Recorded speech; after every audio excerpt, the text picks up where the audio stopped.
을 위하여 그의 능력이 역사하시는 대로 내게 주신 하나님의 은혜의 선물을 따라 내가 일꾼이 되었노라. 모든 성도 중에 지극히 작은 자보다 더 작은 나에게 이 은혜를 주신 것은 측량할 수 없는 그리스도의 풍성함을 이방인에게 전하게 하시고 영원부터 만물을 창조하신 하나님 속에 감추어졌던 비밀의 경륜이 어떠한 것을 드러내게 하려 하심이라.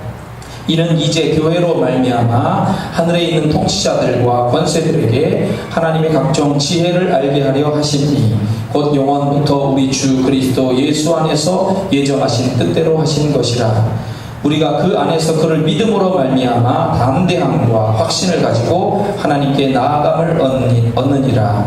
그러므로 너희에게 구하노니 너희를 위한 나의 여러 환난에 대하여 낙심하지 말라. 이는 너희의 영광이니라. 아멘. 자, 오늘 제목 담대함과 확신을 가지고 하나님께 나아가자, 이런 제목으로 말씀을 드리도록 하겠습니다.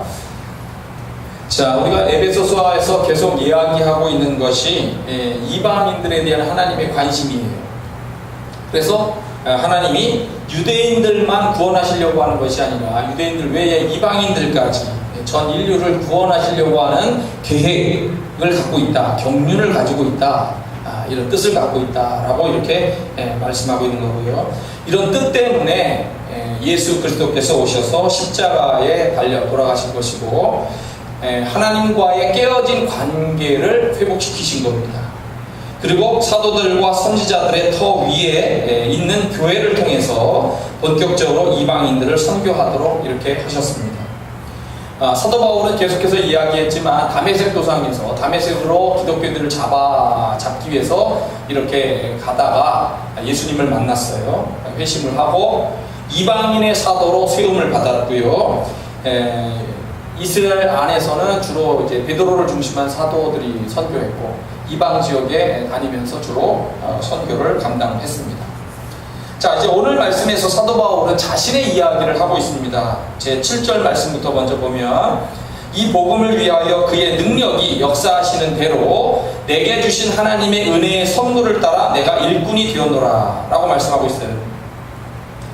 이방인의 사도로 사도 바울이 세움을 받은 것은 하나님의 은혜의 선물이다. 하나님을 대적했습니다.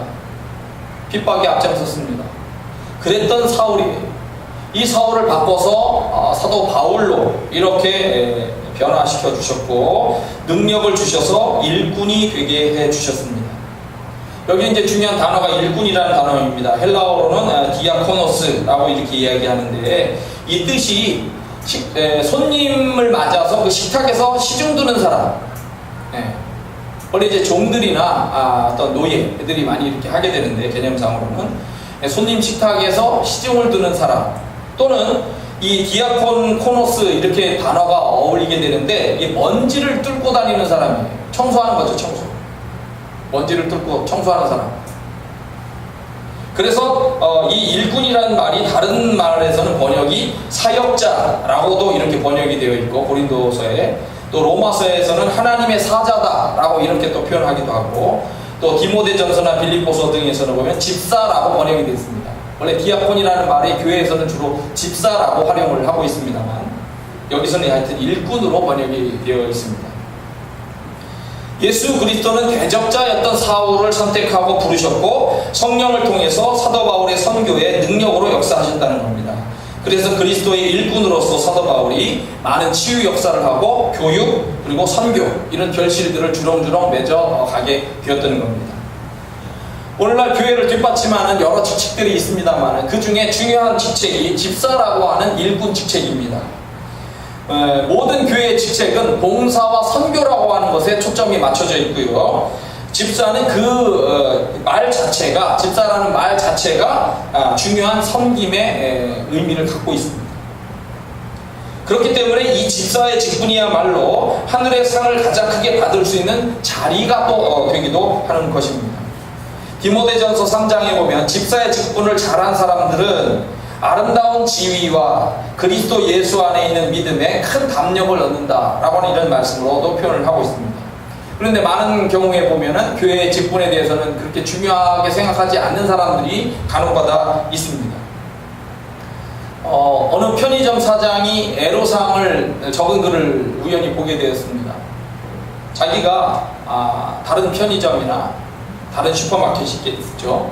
그런데 자기 마켓에 와서 물건을 사는 게 당연히 도움되는데 다른 매점에서 사가지고 와가지고 컵라면을 사가지고 와서 이 손님들을 맞이하면서 자기가 정신없는 틈에 이 사람들이 앉아가지고 자기 가게에 물을 사용하고 자기 가게에 전자레인지를 사용하고 손님들 속에 섞여서 테이블에 앉아서 식사까지 하는 것을 보았어요. 화가 나겠죠.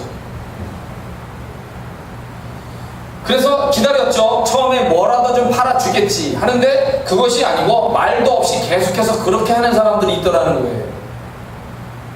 그래서 묘안을 짜놨습니다.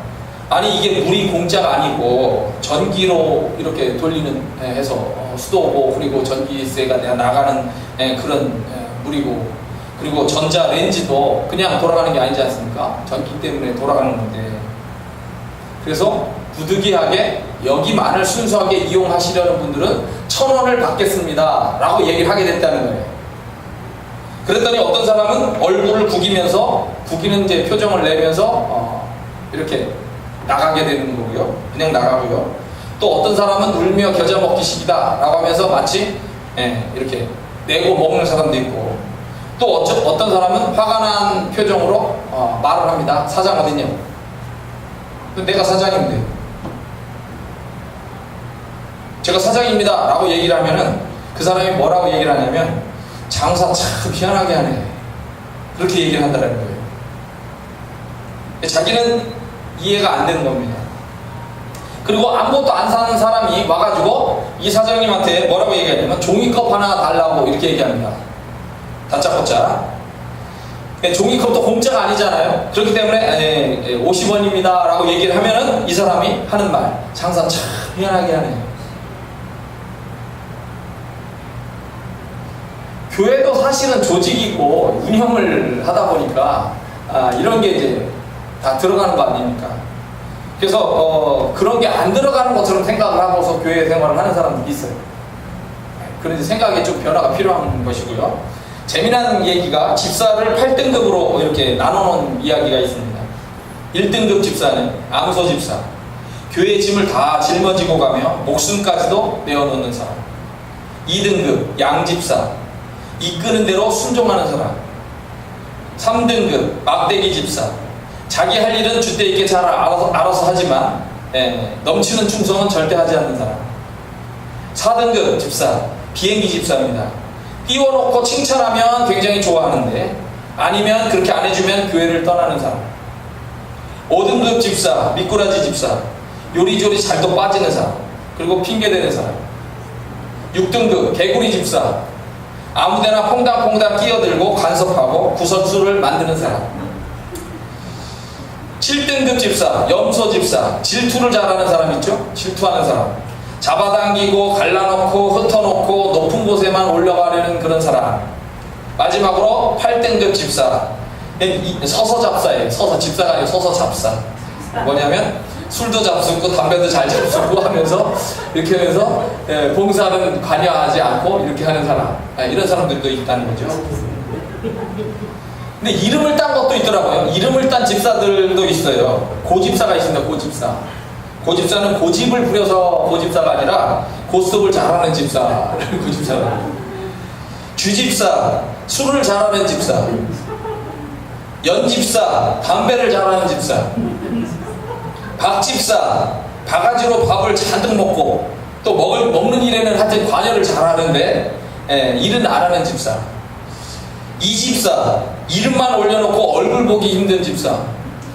김집사, 제가 이제 생각해봤습니다. 이 김집사부터는. 김집사, 김이 자꾸 세게 하여 낙심케 하고 기운 빠지게 하는 집사. 오집사, 오해를 잘하는 집사. 왕집사도 생각해봤어요. 왕처럼 대접만 받으려는 집사. 민집사도 생각해봤는데 민집사는 이게 어렵더라고요. 근데 민달팽이를 찾아봤어요. 민달팽이가 농사를 지을 때 유익한 점도 있고 나쁜 점도 있더라고요. 민달팽이를 잡는 방법이 그래서 많이 나오더라고요. 그래서 민집사는 민달팽이처럼 장점도 많지만 단점도 많은 집사. 이렇게 해서 생각을 해봤습니다.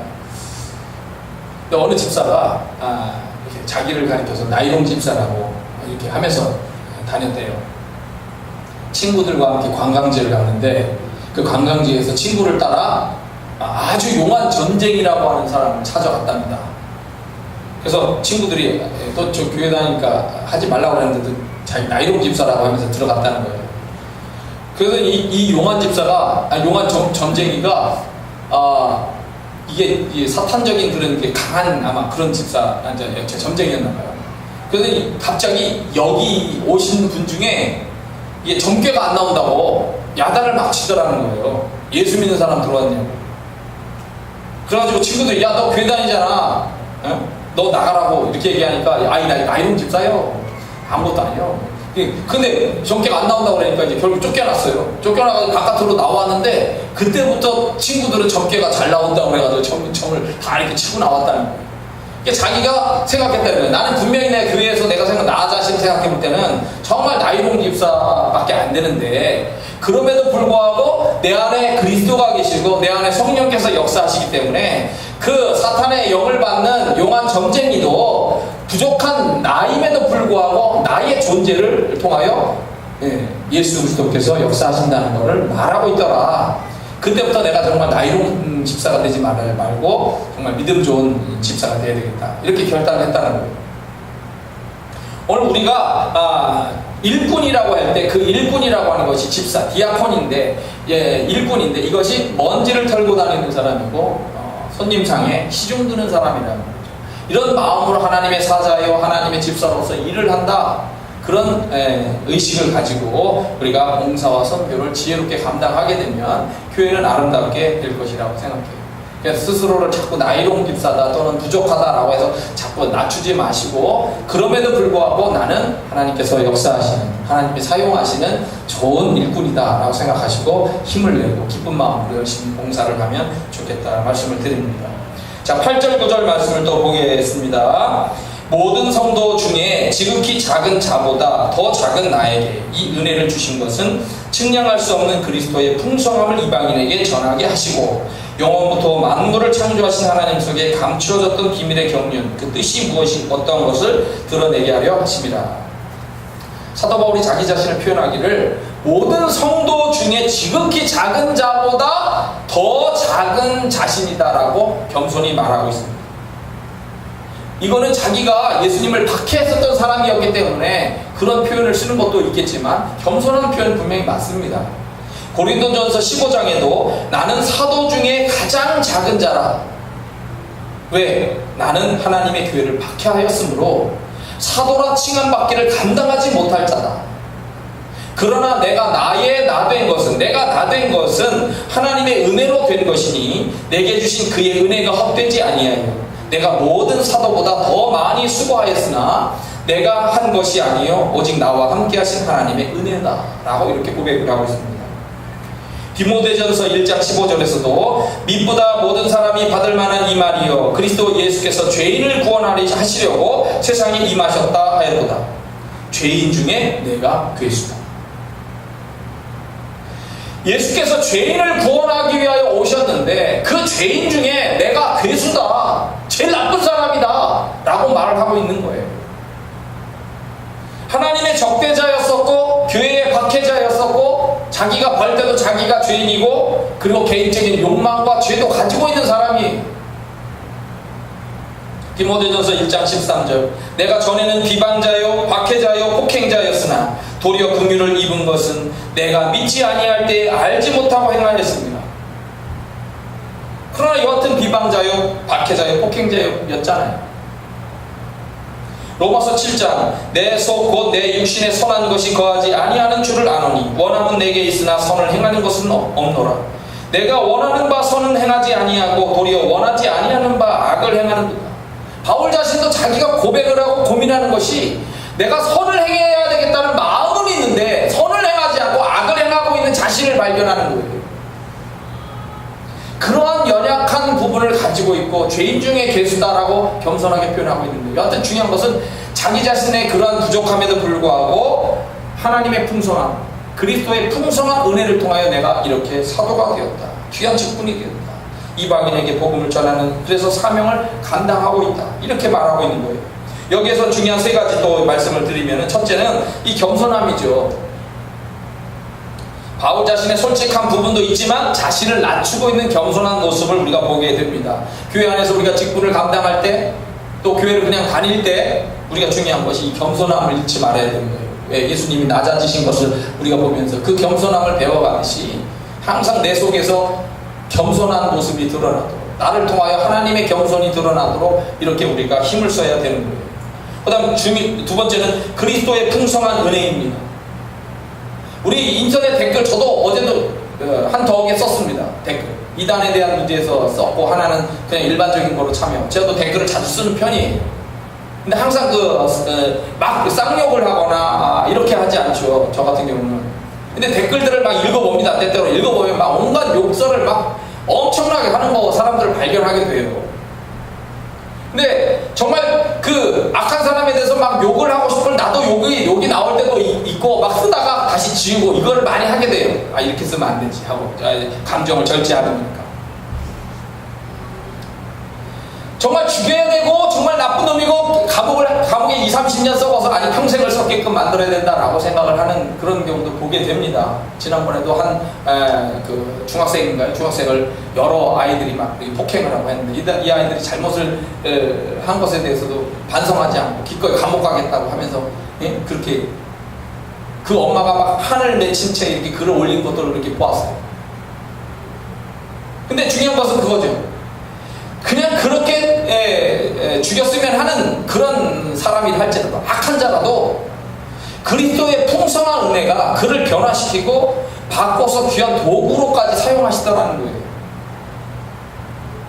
지난주에도 그런 잠깐 설교 끝에 부분에 했습니다만은, 이 유명한 장인이나 달인 같은 사람, 그 다음에 유명한 조각가는 형편없이 버려진 쓰레기 같은 것들을 바꿔서 위대한 작품이 되고 굉장한 가치 있는 것으로 바꿔버리는 거예요. 사람도 아주 나쁜 것을 바꿔서 위대한 작품으로 바꿀 수 있는 능력이 있는데, 하나님은 얼마든지 악한 자라고 할지라도 하나님의 귀한 도구로 사용하실 수가 있다라고 하는 거예요. 그렇기 때문에 우리는 하나님의 풍성한 은혜를 소망해야 되고, 바라봐야 되고, 기대해야 되는 거예요. 그 풍성한 은혜를 영원토록 또한 찬양해야 되고, 오늘 부족한 우리들을 하나님의 귀한 사람으로 불러주신 것을 감사하면서 살아야 됩니다. 그 다음 세 번째는 영원부터 만물을 창조하신 하나님에 대한 말씀 표현입니다. 이게 왜 중요하냐면요, 지금 우리가 그것을 잘 모를 수가 있지만, 영원부터 만물을 창조하신 하나님에 대한 것을 그 당시 사도 바울이 활동하던 그 당시에 이미 그 이단들이 등장을 했었어요. 영지주의라고 하는 이단입니다. 영지주의라고 하는 이단은 영혼이 물질로부터 해방받는 것을 구원이라고 생각을 했습니다. 그리고 이것을 알고 있는 영적인 지식을 갖고 있으면 구원을 얻는다. 그래서 세상적인 지식만 갖고 있는 사람, 도덕적인 일반적인 좋은 지식들을 갖고 있는 사람 있지만, 이런 사람들은 구원을 못 받고, 이 영적인 지식을 갖고 있는 사람들이 구원을 얻는다라고 생각을 했습니다. 그래서 영지주의예요. 영이신 하나님이 있고요, 그 영이신 하나님이 최고의 신이고, 그리고 그 밑에 점점 내려가서 물질을 만든 하나님이 있다라고 얘기합니다. 이 하나님은 열등한 신이라는 거예요. 물질은 나쁜 거라는 겁니다. 선, 진, 이런 것들은 최고의 하나님이 가지고 있는 속성이고, 그런 하나님은 좋은 하나님이고, 점점 하나님이 나빠져가지고 제일 나쁜 하나님이 물질을 창조하신 하나님이라고 생각하는 거예요. 그러니까 최고의 신이 이 물질을 창조할 리가 없다. 그래서 생각하다가 단계를 쫙 생각해 30단계를 나눠놨어요. 최고의 신으로부터 계속 약해지고 30단계의 신이 있고, 그 이제 맨 마지막에 물질을 만든 신이 파생돼서 나왔다라고 이렇게 주장을 하게 됐습니다. 그래서 그리스도가 하나님이 인간의 몸을 입고 이렇게 오셨다라고 하는 것을 우리는 이해를 못한다라고 이렇게 얘기를 하는 거예요. 어떻게 최고의 신이 인간의 몸을 입고 올 수가 있느냐. 그냥 그 영으로서 와서 그 예수라고 하는 어떤 사람의 몸에 잠깐 있다가 죽을 수 없는 하나님이기 때문에 그 십자가에서 달렸지만 죽지 않고 그냥 잠깐 빠져나갔다는 거죠. 죽기 전에 빠져나갔다는 거죠. 이거를 뭐라고 그러냐면 영어로 도케티즘이라고 해요. 도케티즘. 가현설. 우리 한국말로는 한자말로 가현설이라고 얘기하죠. 최고의 신이 잠깐 사람의 몸을 이용한 것 뿐이지 그렇게 물질로 이렇게 나타날 수가 없다. 이렇게 해서 예수님의 육신이 된 것에 대해서도 거부하게 됩니다. 이런 영지주의에 대항을 해서 사도 바울은 정확하게 표현을 하는 거죠. 하나님은 영원부터 만물을 창조하신 하나님이시다. 예수 그리스도는 인간의 모습으로 오신 것이다. 부족한 자신과 이방인까지 부르시는 큰 풍성한 은혜의 계획을 갖고 계신다. 라고 이렇게 말씀하고 있습니다. 그래서 이 말씀 속에서는 사도 바울의 겸손함, 그리스도의 풍성한 은혜, 영원부터 만물을 창조하신 하나님을 말씀을 하고 있다라고 이렇게 볼 수가 있습니다. 자, 마지막으로 12절 13절입니다. 우리가 그 안에서 그를 믿음으로 말미암아 담대함과 확신을 가지고 하나님께 나아감을 얻느니라. 그러므로 너희에게 구하노니 너희를 위한 나의 여러 환난에 대하여 낙심하지 말라. 이는 너희의 영광이니라. 자, 우리가 믿음으로 두 가지를 얻었다는 거예요. 두 가지. 뭘 얻었냐? 하나는 담대함, 하나는 나아감이라는 거예요. 담대함이라는 말은 파르레시안이라고 하는 이 말인데, 여러분 담대하다라고 하는 말은요, 하나님 앞에 가서 어떤 거든지 다 말할 수 있는 언론의 자유를 가지고 있다는 거예요. 여러분이 하나님 앞에 여기 교회 와서나 집안에서 어떤 일을 할 때 하나님을 때로는 하나님 왜 이러십니까?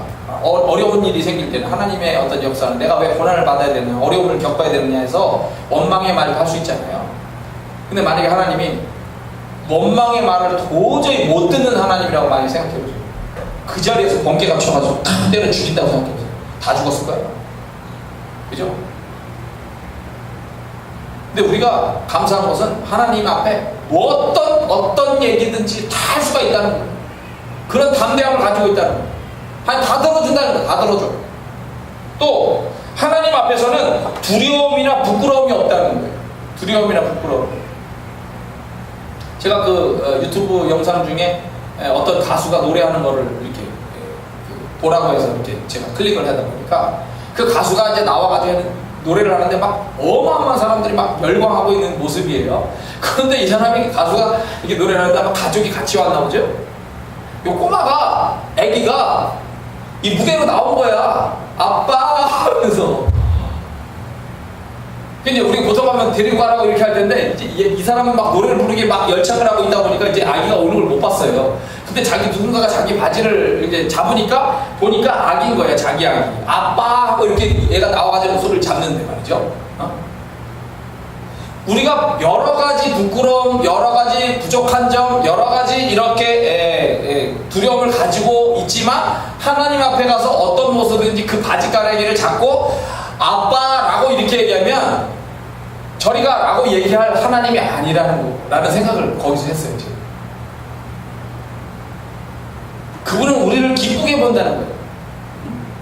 여기에 막 흑칠을 하고 막 손에 이 진흙칠을 해가지고 온몸에 옷을 막 다 버리고 엄마 하고 달려 들어와도 그 아이는 사랑스러워요. 다만 이게 묻으니까 조금 그런 것 뿐이지 아이는 그렇게 놀아야 되는 거예요. 하나님은 언제든지 나아가서 대화할 수 있는 우리의 아버지라는 거예요. 사랑의 아버지죠. 그러니까 하나님 앞에 가서 무슨 얘기를 떠들어도 다 들어준다는 거지. 다 귀를 기울인다는 거예요. 그 다음에 나아감이라고 하는 것은 믿음을 통해 하나님 앞에 나아가게 하게 되는 건데, 믿음을 가지고 하나님 앞에 나갈 때 그거를 차단할 수 있는 차단이 없어. 차단막이. 천사가 믿음을 가지고 오는데 야, 너 그 믿음 가지고 하나님 앞에 갈 수 없어 라고 막을 수 있는 어떤 것이 없다는 거예요. 믿음을 가지고 하나님 앞에 나아가면은 그냥 무조건 통과하는 이게 통관증이에요. 무조건 만나주셔야 된다고요. 무조건 믿음을 가지고 나아가게 됩니다.